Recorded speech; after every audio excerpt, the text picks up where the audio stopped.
नमस्कार। आकाशवाणी देहरादून से प्रस्तुत हैं प्रादेशिक समाचार। पहले मुख्य समाचार। मुख्यमंत्री पुष्कर सिंह धामी ने कहा, सरकार प्रदेश की लोक कला और लोक संस्कृति की समृद्धि के संरक्षण के लिए लगातार प्रयासरत है।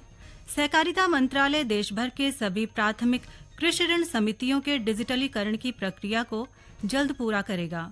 पौड़ी जिले में पशुओं को आवारा छोड़ने से रोकने के लिए पुलिस 15 दिवसीय अभियान चला रही है और भारत ने पैरालंपिक खेलों में अब तक के सर्वाधिक पदक जीते। दोपहर समाचारों के साथ मैं आशा भट्ट और अब समाचार विस्तार से।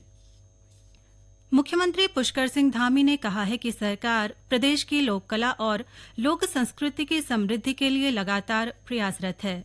राज्य में नवोदित व उदीयमान प्रतिभावान साहित्यकारों को भी सम्मान दिए जाने की परंपरा शुरू की गई है।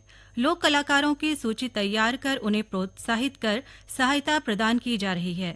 मुख्यमंत्री ने देहरादून के सर्वे चौक स्थित IRD सभागार में आयोजित जागर लोक संस्कृति उत्सव में हिस्सा लिया। इस अवसर पर मुख्यमंत्री ने सच्चिदानंद सेमवाल द्वारा लिखित पुस्तक उत्तराखंड का लोकपुत्र प्रीतम भरतवाण का विमोचन किया। श्री धामी ने कहा कि पद्मश्री प्रीतम भरतवाण ने देवभूमि की पवित्र लोक परंपराओं और लोक संस्कृति को विश्व में पहुंचाने का काम किया है। मुख्यमंत्री ने ऐसे आयोजनों को राज्य की प्राचीन समृद्ध लोक संस्कृति का उत्सव बताते हुए कहा कि जागर को उत्तराखंड की संस्कृति में देवताओं के आह्वान का भी माध्यम माना गया है। इस दौरान मुख्यमंत्री ने सभी से अपनी लोक संस्कृति को सहेजने और इसे भावी पीढ़ी तक पहुंचाने में समर्पित भाव से काम करने की अपेक्षा की। इस वर्ष के अंत तक या अगले वर्ष जनवरी माह तक सहकारिता मंत्रालय देश भर के सभी प्राथमिक कृषि ऋण समितियों पैक्स की डिजिटलीकरण प्रक्रिया को पूरा कर लेगा।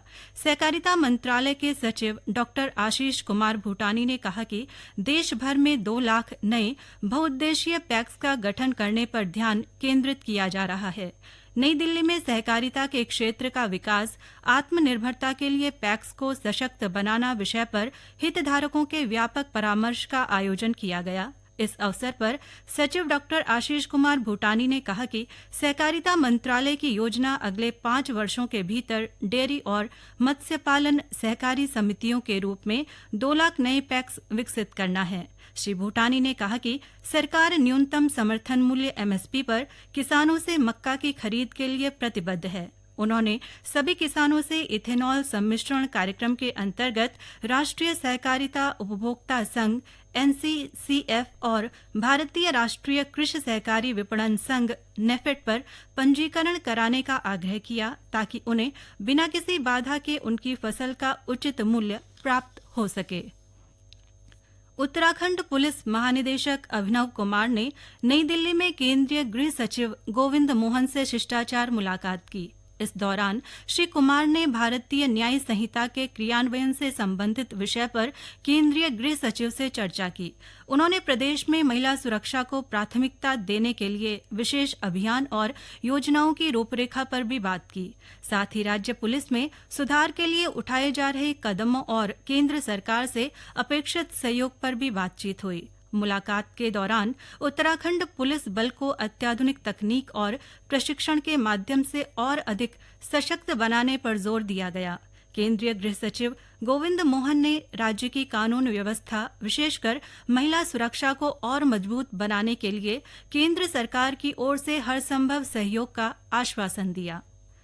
विद्यालय शिक्षा मंत्री डॉक्टर धन सिंह रावत ने प्रदेश के सभी सरकारी और निजी विद्यालयों में राष्ट्रीय शिक्षक दिवस को भव्य रूप से मनाने के निर्देश दिए हैं। उन्होंने कहा कि शिक्षक दिवस पर जिला और विकासखंड स्तर पर सम्मान समारोह आयोजित किए जाएंगे।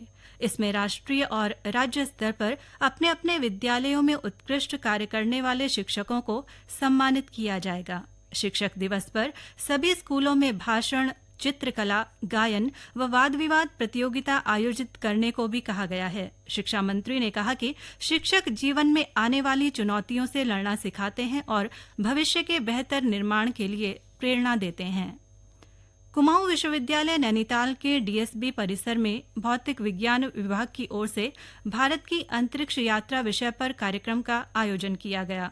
इस अवसर पर मुख्य अतिथि कुलपति प्रोफेसर दीवान रावत ने कहा कि भारत ने अंतरिक्ष क्षेत्र में उल्लेखनीय सफलता हासिल की है। उन्होंने कहा कि आज हम मौसम की सटीक जानकारी प्राप्त कर रहे हैं और चंद्रयान 3 ने इसरो के प्रयासों को नई ऊंचाइयों पर पहुंचाया है।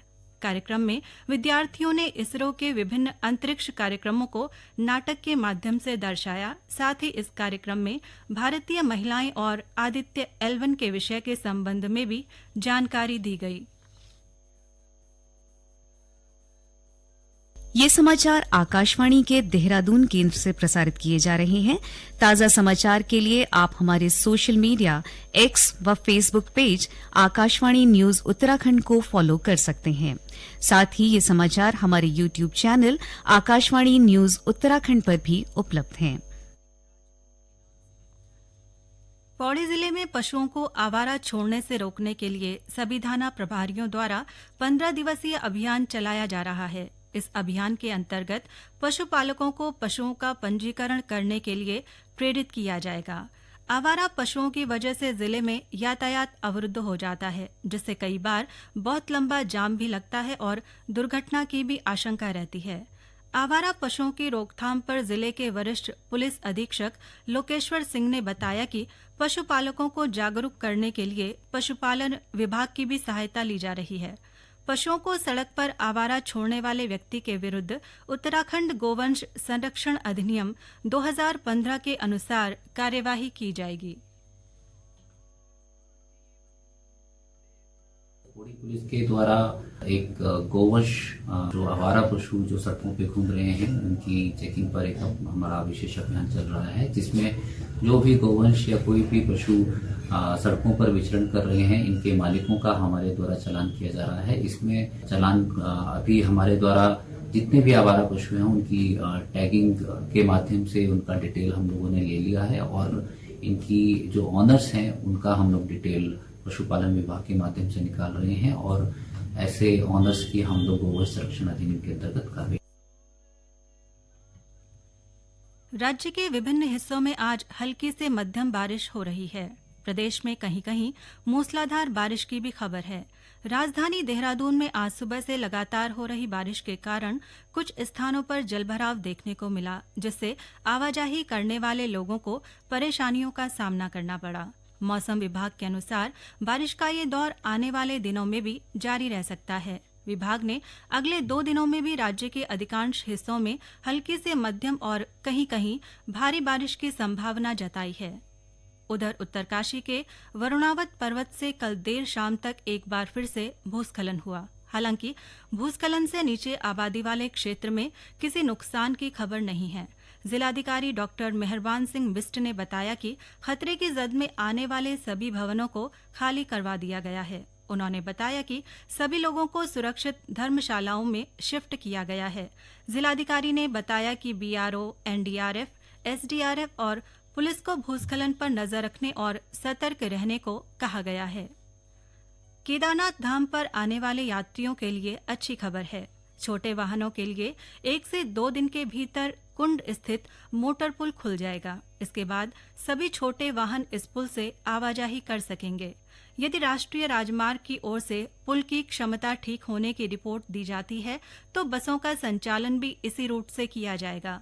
जिलाधिकारी सौरभ गहरवार ने केदारनाथ धाम आने वाले तीर्थयात्रियों से अपने साथ रेनकोट, छाता, गर्म कपड़े और आवश्यक दवाइयां रखने की अपील की है। उन्होंने कहा कि धाम में अब ठंड बढ़ने लगी है और ऐसे में श्रद्धालु पूरी तैयारी के साथ यात्रा पर आएं।